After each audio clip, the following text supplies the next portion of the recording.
Hello, it's a pleasure to me introduce Thiago Filipe da Silva from Universidade Federal do Espírito Santo. He is talk about the double structure for arbitrary models and schemes.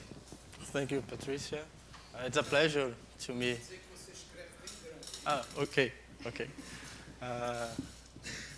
It's a pleasure to me be here in this holy place of mathematics in Brazil, and I will talk about the double structure. And before to go in rings, modules, and schemes, I would like to explain how these ideas comes up.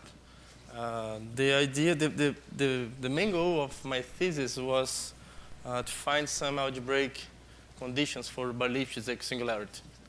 So let's explain how to define this double. We use also the integral closure of modules. Okay, so at first we have an analytic variety, complex analytic variety. It's okay, Aaron? It's okay at this size? Okay.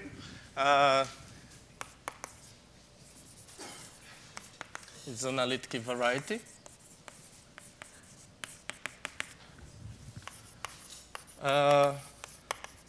We denote OX by the sheaf of holomorphic functions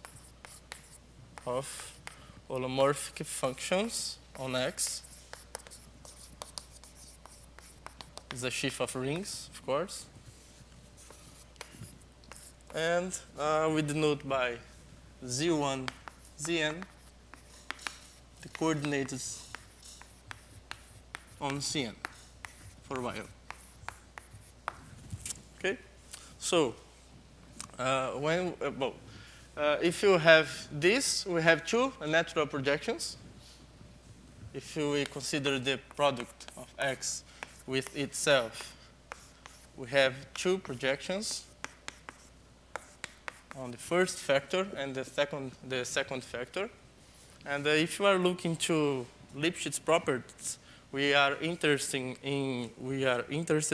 in what happens in two different points. Okay? So if you have a global section of the OXP, P is a natural number, we define the double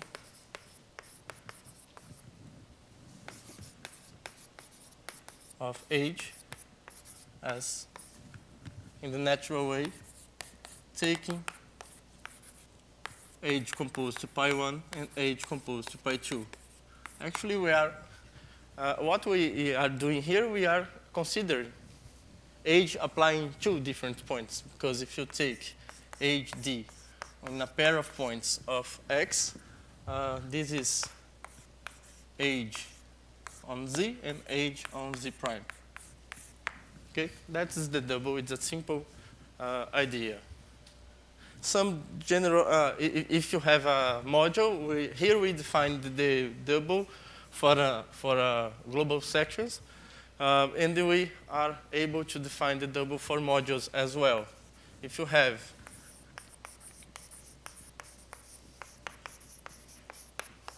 a sheaf, is a sheaf of OX submodules of OXP.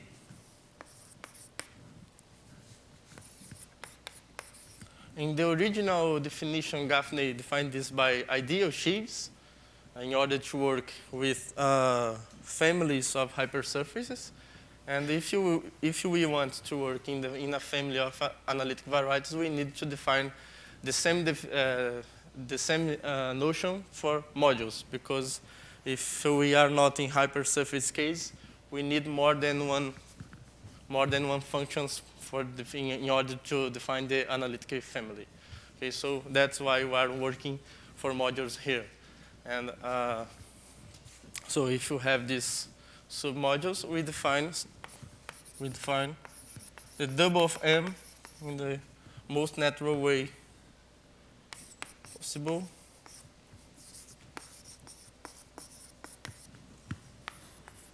Of M as the OXX submodule of OXX 2P, defined because this here belongs here, is a global section here, because here is in OXP, here OXXP, so this belongs to OXX2P. So we define the double of M as this, the OXX submodule of this free module on OXX, on XX, generated by the doubles of elements of M, by global sections. You take the doubles of age, where age is a global section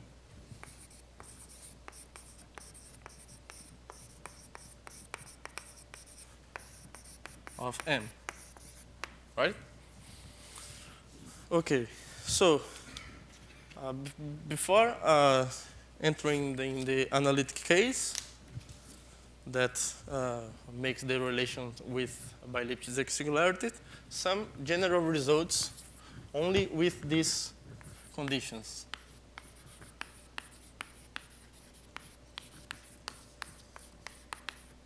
First,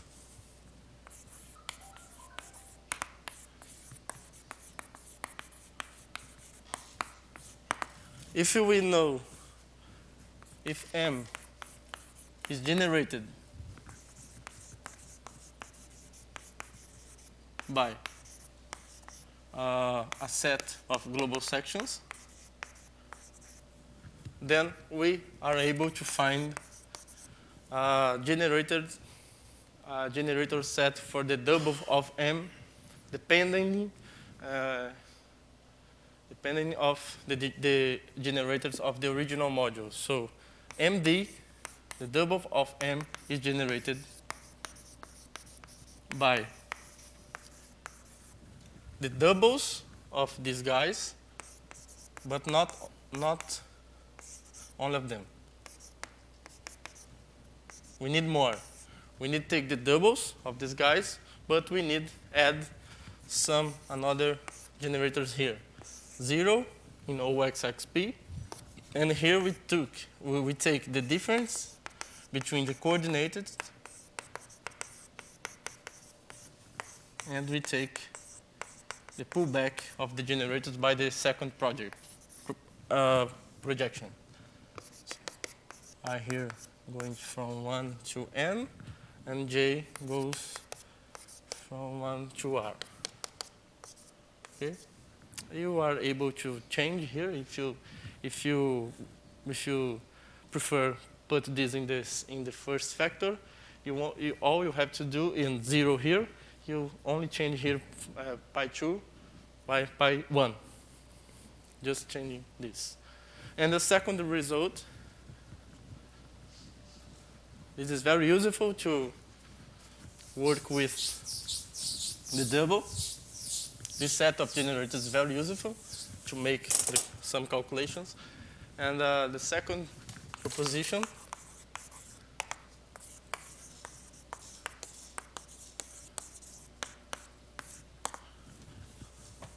if M has generic rank T, then the double of M has generic rank 2T. And this is important because in order to work with the bi-Lipschitz singularity, as you will tell you later, we will need to work with the integral closure. And if you want to deal with the integral closure, it's very useful to know about the generic rank of the module or the Jacobian module that I will tell you after. So now I can tell you about the infinitesimal Lipschitz conditions. And I put my slide there, the last part of the board, to save some time. The idea, sorry for my little Portuguese here, the ideas follow in this way. When we have a family like that, let me hear. You can forget about this at this moment, only this. Let's suppose that I have a family of analytic varieties defined by analytic map germ, right? So X is the set of zeros of F. Here I have P functions germs define F. We assume that the singular locus of X is this part, 0 cross CK. Just notation here, Z1, Zn are the coordinates for Cn, and Y1 and Yk is the coordinates for the parameters. And we denote Jmx, the total Jacobian module of X. What it means. This means that this is a submodule of OXP generated by all the partial derivatives of F. Okay, and we take two special submodules of this. The one that is generated by only the parameters coordinates, the partial derivatives with respect to the y's, and we consider the submodule generated by the partial derivatives with respect to the z coordinates. So, using this setup, theorem proved by Gaffney. I'm not sure if it was in 1992 or 1999. In 1990s, tells this. That family is Whitney equisingular if and only if, when I look to the submodule, the parameters Jacobian module of X, curling X here, this is a submodule of My J M Z X. But not only this, you have to take the integral closure. I forgot to say, My is the ideal of OX generated only by the Z coordinates. Okay, so that's a classic result. 93. Oh, I was completely wrong. Yeah. 93. Okay, thank you, Professor. So, this is a very nice result because you have this completely algebraic description of this geometric property using modules and the integral closure. And one question rises here. What happens if we look to this inclusion here?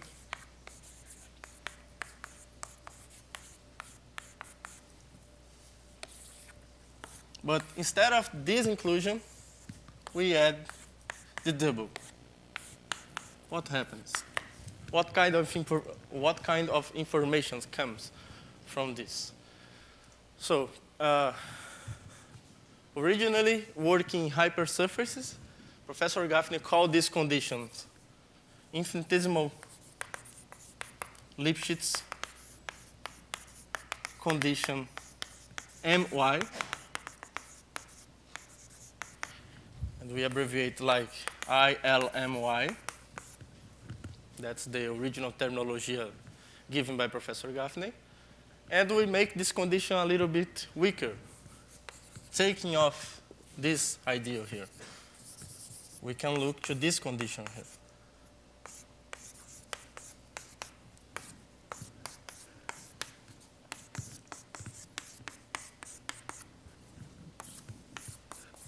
And this Professor Gaffney called infinitesimal Lipschitz condition A for hypersurface casing, and then in our work, we generalize this for families of analytic varieties using the notion of double of a module.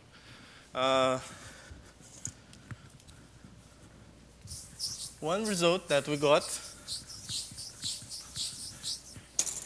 it was the genericity theorem.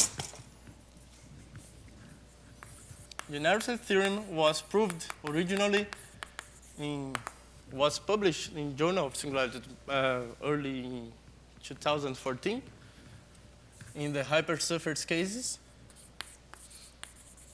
And in my PhD thesis, Professor Gaffney and I generalized the result for any family of analytic varieties. So what tells this result? The ILA condition holds in a dense Zariski open subset of X. This is a kind of fiber product, because in this case here, we change a little bit the notion of double. Instead of working X cross X, we are interested in points that they have the same parameter. So X cross X, this fiber product is this here. You have a point of X, you have a point of X, another point, but you are interested only in pairs with the same parameter. Okay, that's the fiber product X cross X, and you define the projections in the same way, changing the original product by this fiber product. Okay, so this condition is generic. About this condition here, we don't have any answer so far. We don't know if this is holds generically or not. And a very nice result, and important, because in Lipschitz geometry has a lot of approaches. And one way to look for a family and investigate if this family is by Lipschitz equisingular, it's to find a vector field defined in this family, which is Lipschitz. Because if you are able to do that, you can integrate this vector field and take advantage of this flow, and this flow will trivialize. So we show in this result that our condition, I mean the ILA. These conditions, only this, is a necessary condition for strongly by Lipschitz triviality. So this is the first link between a classical approach and this new approach. This theorem tells that if this family is strongly by Lipschitz trivial, then ILA, these conditions holds on X. So we have necessary conditions for this classical approach due to Stolsky, Paruzinski, and a lot of people that work in this way. Of course, we would like to have a converse of this result. And we have like a kind of converse of this result for families of curves. Is not exactly these conditions here. For curves, we have to modify a little bit this module here, and we are able to get a converse for that result for a family of curves. But we are in higher dimensions, we are working on it yet. There are a lot to do, I think. But my main interest in here is not geometry, it's algebra. So in my PhD program, Divaldo sent me to Maringá, and I visited Professor Marcelo, and Marcelo, as a good algebraist, asked me, this structure, this double, it's a nice construction, but is there some way to define this double without depending of a geometrical object? The question is, if I have a not OX, forget about X, it's forbidden here. If I have a ring R and M R module, is there some way to define MD? Because if you look to the original definition of the double, it was necessary to work with projections from X cross X to X. And then I talked to Marcelo, and I told him, for now, I can't answer this, because at that time, I had another problems to work on in the PhD thesis. This result, for instance, it was not proved at that time. It was not generalized, for example. So there were a lot of work to do. But I made a promise. As soon as I get my PhD, I will think about. And I did this. But I was not able at first to answer this answer, because, as I said, we need projections.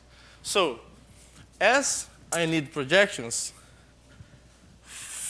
my first trying, it was work with schemes, because schemes is an object geometry related to rings, of course.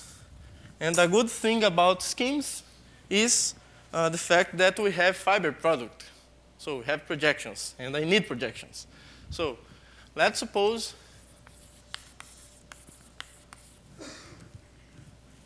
that X is a scheme. It's not a good idea work with this product on schemes, because if you take only the Cartesian product on schemes, you don't have a scheme in general. So the correct way to work with products and schemes is the fiber products. But if we work with fiber products, I need extra structure. So I will assume that X is a S scheme, where S is another scheme, because this gives me a structure morphism.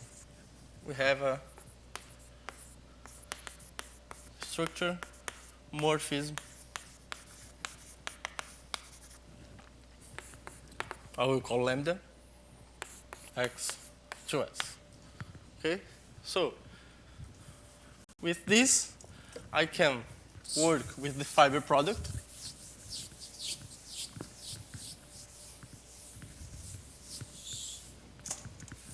I can consider this diagram.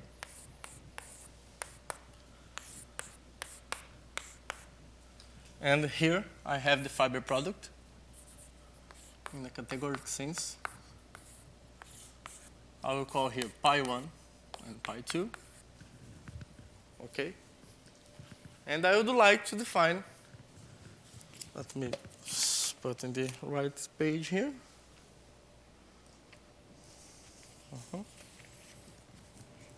And I would like to define the double of a global section of OXP. How to do that? If H belongs to OXP, here now X is a scheme, then these projections here induces morphism of rings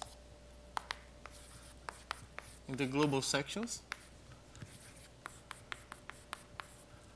A lot of notation here.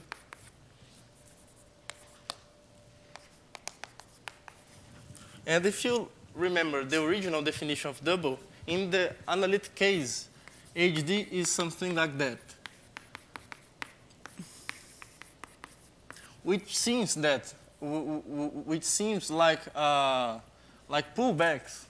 So a good way to preserve that idea is define the double try to define. It's just an attempt here. Is try to define the double of age, in this case, as this induced morphism on age, and then in the second projections on age again. So that's a nice definition of the double at this case. This belongs to the OX X 2P. But it's a little bit encrypted, this notion. So if you want to understand what is happening, it's always good to look for simple examples. So the simplest example of schemes is the affine schemes, spec of some ring. And we can look what happens in this case. In this case, let's suppose then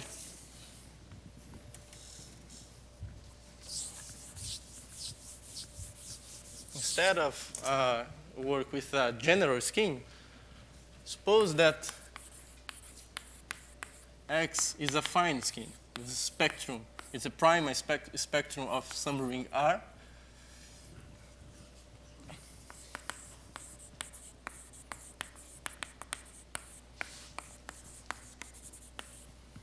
Over S, another affine scheme. R and K rings.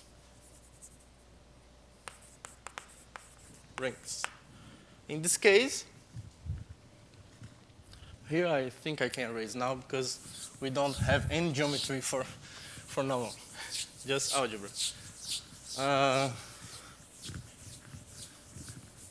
In this case, this lambda here,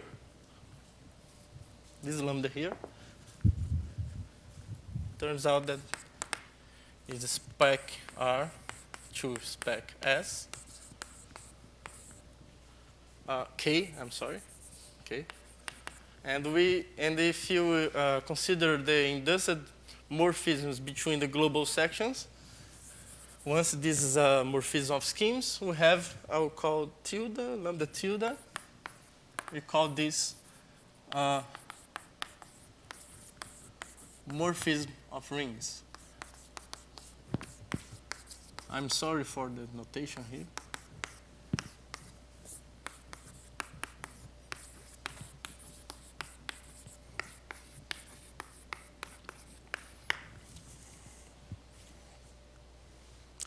And this morphism of rings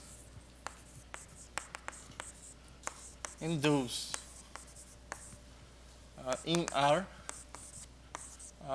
structure of K algebra.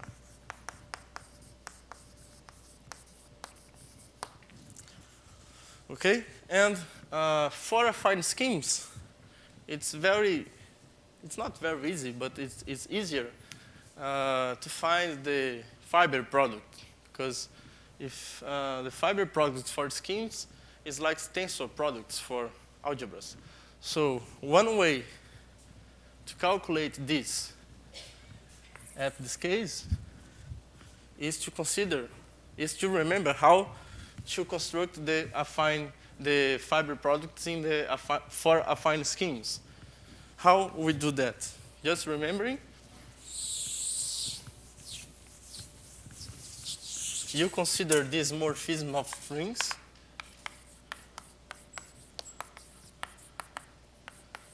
which takes A to A tensor with the unity of R, the identity of R, and I will call J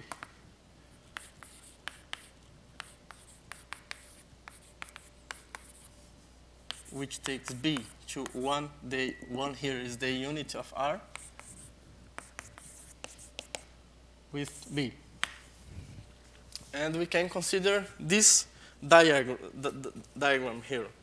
K here, R here, R again here. Here I have the morphism of rings, which gives in R an K algebra structure, lambda tilde. Here I have K, this tensor product. And here I have I and J. And if we apply the functor called spec, which is a contravariant functor, which establishes equivalence of categories of rings and affine schemes, we will have the spec of the tensor product here. Here we will have the spec of R, which is X. Here the same thing. Here we will have pi 1, which is the pullback of I. Pi 2, which is the pullback of J. The induced morphism of specs, induced by this morphism of rings. Sorry? For now, no, but in the future, for some result, I will have to assume that. You wrote that K is isomorphic to spectrum of K, yes? This here? Here, K is just a ring, but in the best example, will be a field. You're right. But for now, for this, we don't need put some hypothesis, okay? But for some results after, I will need this.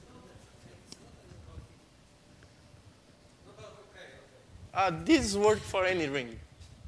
You don't have to ask that K is a field for this isomorphism.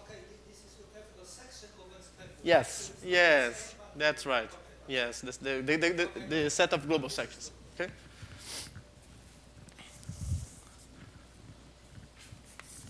Here I have the spec of K, which is S. And we know that this spec here of the tensor product satisfies the universal property of the fiber product. So this guy here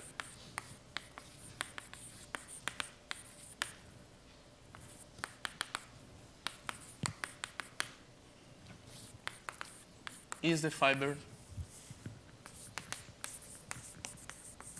product of spec R with itself. And because this is unique, if you take age like this,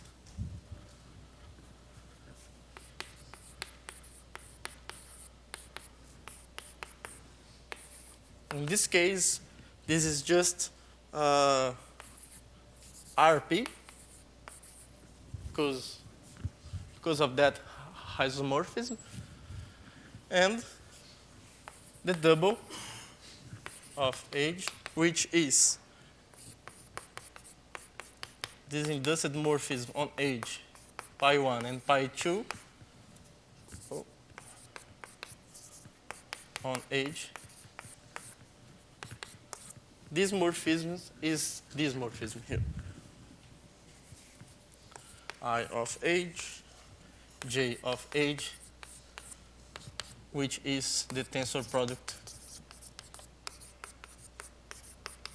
with the unit. So,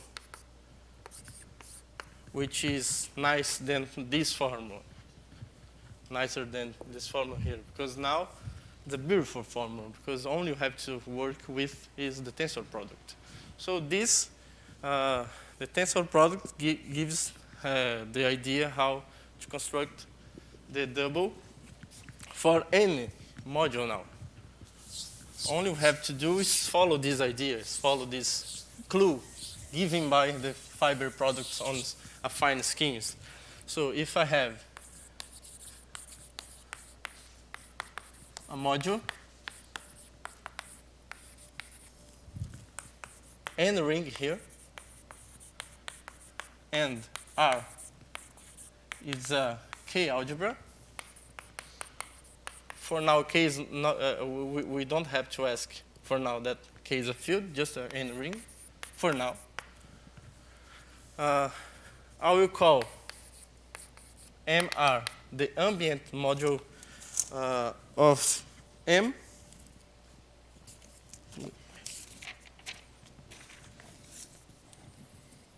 This will be the space where the double will live.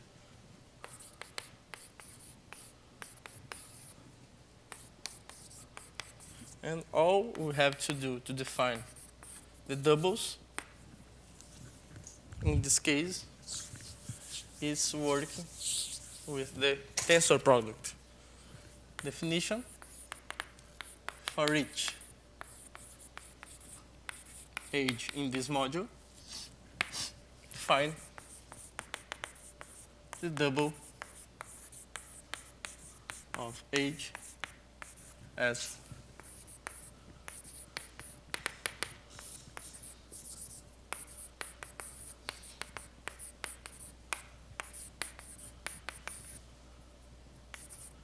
like this. Okay, and for the double of a module, we can follow the same idea. If M, we don't need to tell about M again, and the double of M is defined by OS.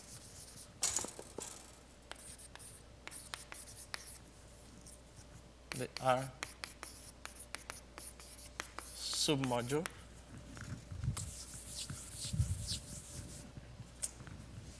wow, I'm running out of time of MR such generated by the doubles in M. So in this way, we can generalize that two first results that are present in the beginning of this talk. A proposition: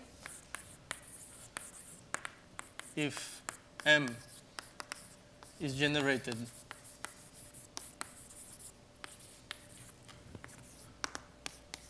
here, I will put the diagonal morphism.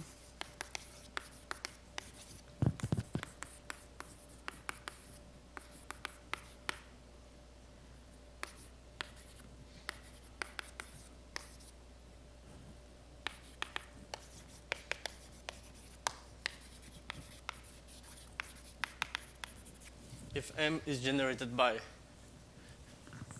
some set of generators, and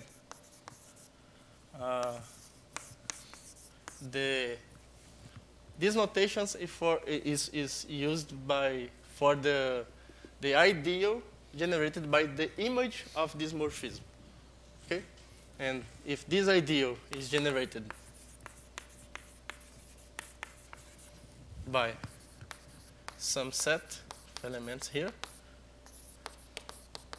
then the double of M with this definition here is generated again.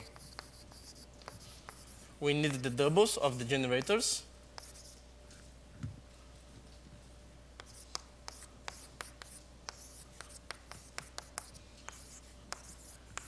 and we need put something else here, delta x, y,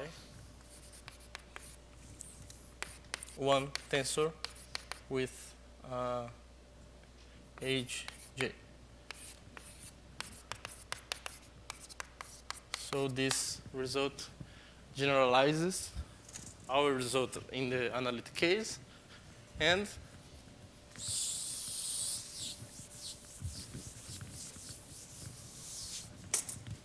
another proposition: if M has generic rank T, R is a domain, then MD has generic rank 2T.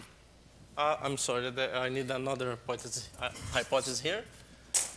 And this guy here needs to be a domain as well.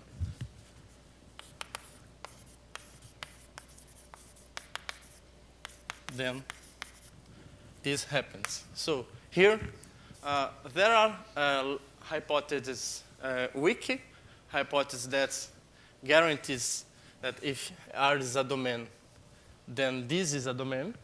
But if the K is algebraically closed field, this will always happen. So in this case, it will be nice to work with K as a field and algebraically closed. Okay? And another result. You need this case where K is not algebraically closed? Sorry? In application, you need this case? Yes, because in the beginning we are working in the complex case, so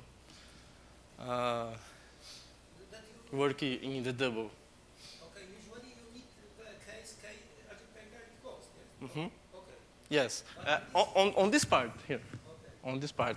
At that first proposition we don't need, but here we need this. Okay? And another proposition, it's if I have a collection of modules, the double commutes with the direct sum.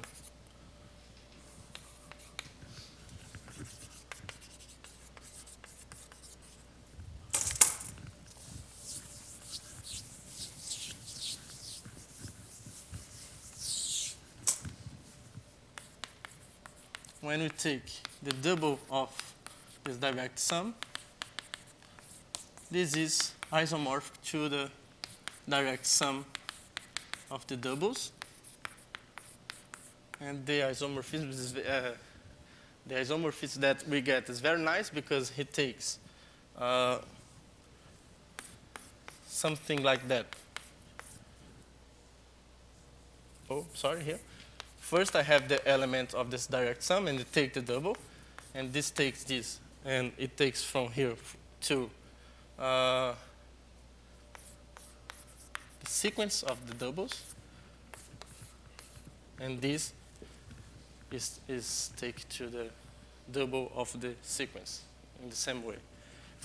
In order to prove this result, we need another construction that it relates to morphism of modules, because we define the double for modules, and we also define the double of a morphism of module. If I have a morphism of R modules, we define something like that, which preserve the doubles. And we need this construction here in order to prove this. It's an idea to prove. And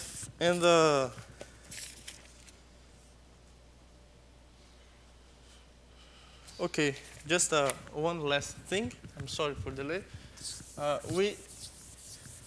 It's important to check if these constructions, in fact, generalizes the original approach. But this happens because in this case, if you have X analytical varieties, we have that projections. In the older version, here the ring is the ring of global sections, and M is the global sections of OXP.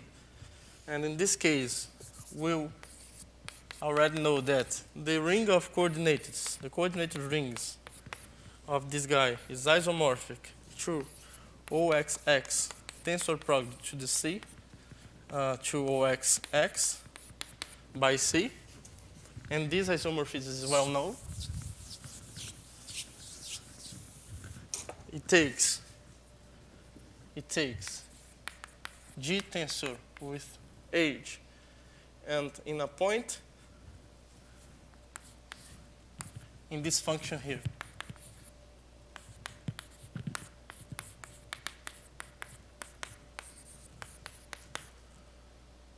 Gz and age of Z prime. So in this case, if I take age in OXXP, in the original sense, we will have that age composed to pi1 on Z prime. By definition of this projection here, or is the projection onto the first factor. This is age Z, which is age Z times 1, which is age by this isomorphism, the unit of OXX applied to Z prime, Z prime.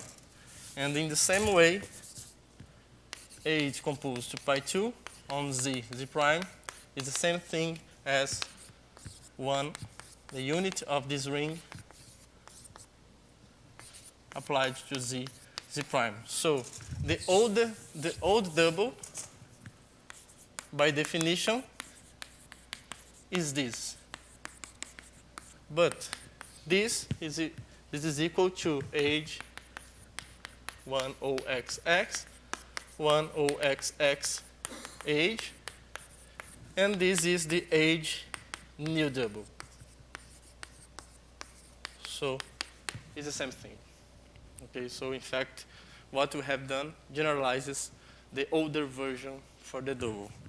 Okay, so I hope to work with these things in algebraic way, so you can look for Noetherian properties, Artinian properties, the length of module related to the length of the double.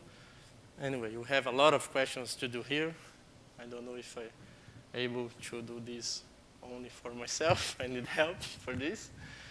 I will finish here. Thank you very much.